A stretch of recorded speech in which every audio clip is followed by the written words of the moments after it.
let us not lose sight of our purpose. Let no child's future be stunted. Let no mother's hope be wasted. Let no purok be left behind. We believe in community-driven development. We believe in the powers of the local government unit, and we will continue to advocate for programs that listens, that consults, and that puts all your voices on the table. We in the Department of Interior and Local Government stand firmly behind you. Sama-sama po nating itaguyod ang bagong Pilipinas, isang bansa kung saan ang bawat bata ay may sapat na nutrisyon, ang bawat ina ay may katuwang, at ang bawat pamilya ay may pag-asa.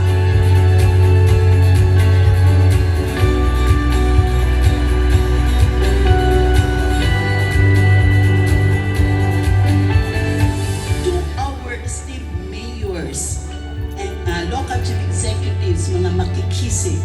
As the frontline leaders of our local governments, your commitment to nutrition is crucial. Kayo ho ang rason kung bakit patuloy na umaandar ang TMNP, at naniniwala kami ni SecTed na magiging matagumpay ang TMNP dahil sa inyo.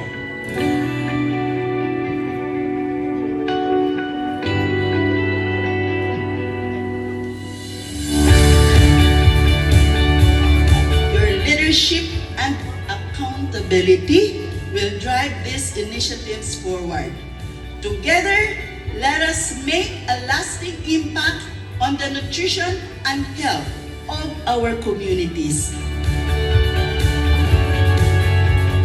Our journey is far from over, but by working together, we can leverage resources, share best practices, and ensure that every child, regardless of where they live, has the opportunity to grow up healthy and strong. Let's continue to forge strong partnerships, our LGUs here, our mayors, and work together in this crucial fight against malnutrition, especially stunting. The DOH, in partnership with DSWD, will be with you every step of the way. Nutrition is the foundation of everything we want to achieve. A well-nourished child learns better in school. A healthy mother can work and care for her family. A strong, healthy workforce drives our economy forward.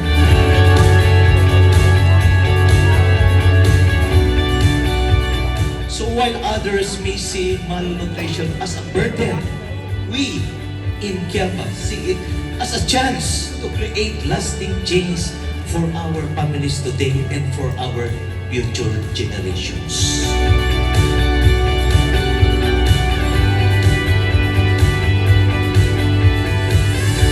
Ang pagbabago ay isang hobby.